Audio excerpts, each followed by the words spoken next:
तो दोस्तों आज हम फिर से आपके लिए लेकर आए हैं देश दुनिया की सभी ताजा बड़ी खबरें। फटाफट एक एक कर विस्तार से आज आपको बताएंगे, तो वीडियो को अंत तक जरूर देखें। दोस्तों पहली खबर में आपको बता दें कि अल-अक्सा मस्जिद पर हुए हमले के बाद मुस्लिम देशों ने लिया एक्शन। गैर मुसलमानों के अल-अक्सा मस्जिद में आने पर लगाई रोक, इजराइल के लिए बड़ा झटका। कर्नाटक चुनाव से पहले बीजेपी में मची भगदड़, टिकट नहीं मिलने पर पूर्व डिप्टी सीएम लक्ष्मण सावदी ने बीजेपी से दिया इस्तीफा, बीजेपी की बड़ी चिंता। यूपी के थानों में जल्द लगेंगे सीसीटीवी कैमरे, योगी आदित्यनाथ ने प्राथमिकता के साथ इसे तत्काल पूरा करने का अधिकारियों को दिया निर्देश। केजरीवाल का केंद्र की मोदी सरकार पर हमला, कहा आजादी के बाद ये देश की सबसे भ्रष्ट सरकार, इसे बदलना देश में जरूरी। 1 मई को होगी अन्ना हजारे की हत्या, खुली धमकी से मचा हड़कंप, जमीन विवाद को लेकर युवक ने दी चेतावनी। मध्य प्रदेश में बीजेपी के लिए मुसीबत बना बीजेपी का विधायक, चुनाव से पहले विंध्य क्षेत्र में अपनी पार्टी बनाने का किया ऐलान।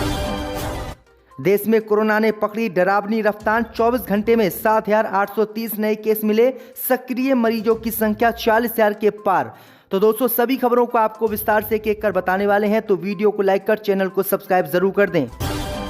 इसी बीच पर तो दोस्तों अगली खबर की ओर, तो अल-अक्सा मस्जिद पर हमले के बाद मुस्लिम देशों ने लिया एक्शन। गैर मुस्लिमों के अल-अक्सा मस्जिद में आने पर लगाई रोक, भड़के यहूदी। जी दोस्तों आपको बता दें, ये बड़ी खबर सामने निकल कर आई दोस्तों कि रमजान के पवित्र महीने में इजराइल की पुलिस द्वारा अल-अक्सा मस्जिद पर हमले करने को लेकर मुस्लिम देशों ने आज कड़ा एक्शन लिया है।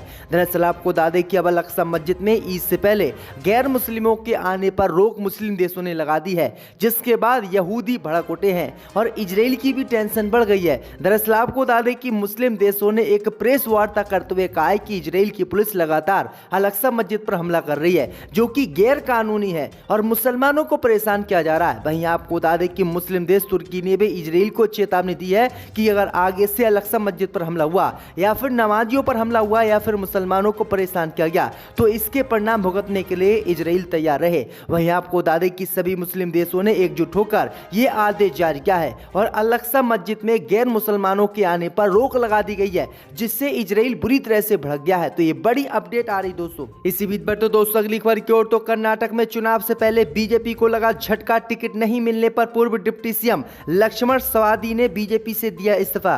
जय दोस्तों आपको बता दें कि कर्नाटक में विधानसभा चुनाव से पहले बीजेपी को बड़ा झटका लगा है। दरअसल आपको बता दें कि टिकट को लेकर कर्नाटक बीजेपी में बगावत के सुर तेज हो गए हैं। कर्नाटक के पूर्व डिप्टी सीएम और बीजेपी नेता लक्ष्मण सावदी ने अपनी निर्वाचन क्षेत्र से टिकट नहीं मिलने के बाद विधान परिषद के सदस्य और बीजेपी की प्राथमिक सदस्यता से इस्तीफा दे दिया है। उन्होंने कहा है कि मैंने अपना फैसला कर लिया है, मैं भीख का कटोरा लेकर घूमने वालों में से नहीं हूं, मैं एक स्वाभिमानी राजनेता हूं, मैं किसी के बहकावे में आकर काम नहीं कर रहा हूं। चुनाव से पहले एक तरफ जहां बीजेपी को उनके नेता छोड़कर जाने लगे हैं, वहीं दूसरी तरफ जिन मौजूदा विधायकों को टिकट बीजेपी ने नहीं दिया है, उन्होंने सड़क पर उतरकर भाजपा के खिलाफ ही हंगामा शुरू कर दिया है। कर्नाटक विधानसभा चुनाव के लिए बीजेपी ने मंगलवार को 189 उम्मीदवारों की पहली सूची जारी की थी। इस सूची में कई मौजूदा विधायकों को टिकट नहीं मिला था, जिसके बाद ही अब जिन नेताओं को टिकट नहीं मिला है उन्होंने बीजेपी के खिलाफ मोर्चा खोल दिया और कहा है कि हम किसी भी कीमत पर बीजेपी को नहीं जीतने देंगे। इसी बीच पर तो दोस्तों अगली खबर की ओर, तो यूपी के थानों में जल्द लगेंगे सीसीटीवी कैमरे,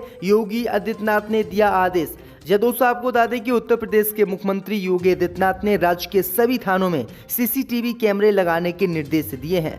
मुख्यमंत्री ने आपात स्थिति में पुलिस की त्वरित सहायता उपलब्ध कराने वाली सेवा यूपी 112 और महिला एवं बाल सुरक्षा संगठन की 1090 सेवा तथा उत्तर प्रदेश पुलिस की तकनीकी सेवाओं के कार्य की मंगलवार को समीक्षा की।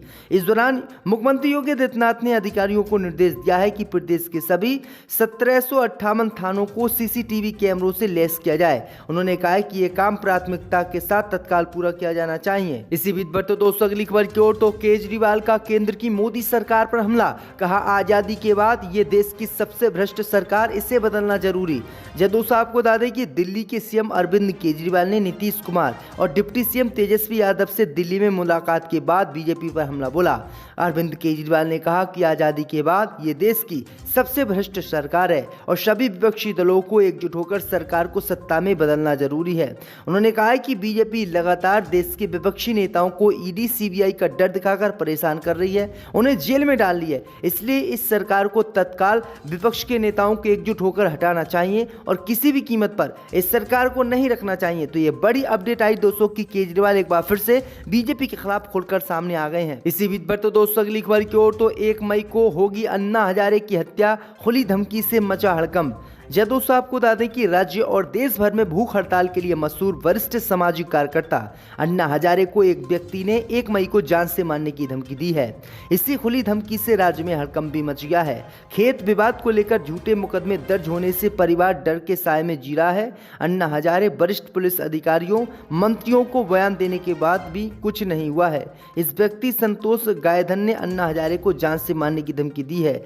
संतोष गायधने के पास अहमदनगर जिले के श्री रामपुर तालुका में कृषि भूमि है। बीते काफी सालों से चल रहे कृषि विवाद को लेकर संतोष परिवार के साथ अन्याय होने का आभास हो रहा है। अन्ना हजारे समेत प्रशासन को बयान देने के बाद भी मायूसी हाथ लगी है। इसी गुस्से की भावना के साथ संतोष ने चेतावनी दी है कि वह 1 मई को महाराष्ट्र दिवस पर अन्ना हजारे की हत्या कर देंगे।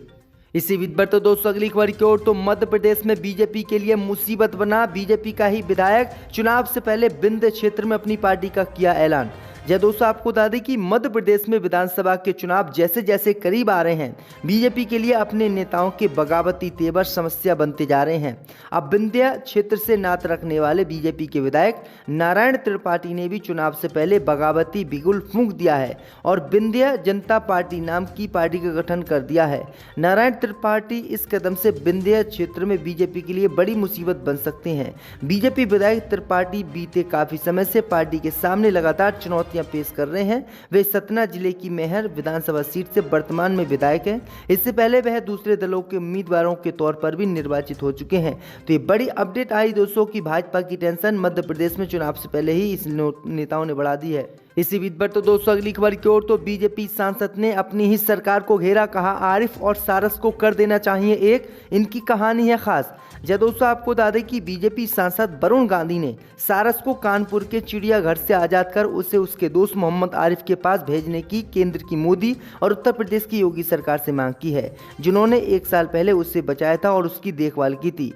वन विभाग के अधिकारियों ने सारस को आरिफ से अलग कर कानपुर के चिड़ियाघर भेज दिया था। उनका कहना था कि विलुप्त प्राय पक्षी को प्राकृतिक परिवेश में रखने की जरूरत है। कानपुर चिड़ियाघर में सारस को स्थानांतरित करने के बाद खबर आई थी कि वह सही से खाना नहीं खा रहा है। मंगलवार को कानपुर चिड़ियाघर में आरिफ का वीडियो वायरल हुआ, जिसमें वह सारस के बाड़े के बाहर खड़ा है। वीडियो में सारस खुशी से उछलता दिख रहा है। वह अपने पंख फैलाकर बाड़े से निकलने की कोशिश कर रहा है। वहीं आपको बता दें कि अब वरुण गांधी ने इसको ट्वीट किया है अपने ट्विटर अकाउंट पर और उसके बाद कहा है कि जिस तरह से सारस को आरिफ से अलग किया गया है, इस सारस को आरिफ से अलग नहीं किया जाना चाहिए और आरिफ को सारस ये वाला दे देना चाहिए। अब देखते हैं योगी सरकार उनके इस एक्शन पर क्या जो है रिएक्शन देती है। इसी बीच पर तो दोस्तों अगली खबर की ओर, तो देश में कोरोना ने पकड़ी डरावनी रफ्तार। 24 घंटे में 7,800 नए केस मिले, सक्रिय मरीजों की संख्या 40,000 के पास। जय दोस्तों, आपको बता दें कि देश में कोरोना वायरस का कहर बढ़ने लगा है। ऐसे में आपको सावधान रहने की जरूरत है। केंद्रीय स्वास्थ्य मंत्रालय की ओर से जारी ताजा आंकड़ों के मुताबिक देश में पिछले 24 घंटे में कोरोना संक्रमण के 7,830 नए केस सामने आए हैं। इसके साथ ही देश में कोरोना के सक्रिय मरीजों की संख्या बढ़कर 40,215 हो गई है। आंकड़ों के मुताबिक डेली और वीकली पॉजिटिविटी रेट वर्तमान में क्रमशः 3.65% और 3.83% है। वहीं इसी अवधि में महामारी से 4,692 मरीज ठीक भी हुए हैं, जिससे कोविड से ठीक होने वाले मरीजों की संख्या बढ़कर 4,42,40,04,771 हो गई है। तो ये बड़ी अपडेट आ रही दोस्तों। इसी बीच पर तो दोस्तों अगली खबर की ओर, तो रांची में सचिवालय घेराव के नाम पर बीजेपी के नेताओं और कार्यकर्ताओं ने जमकर मचाया उत्पात। अर्जुन मुंडा सहित 41 पर एफआईआर दर्ज।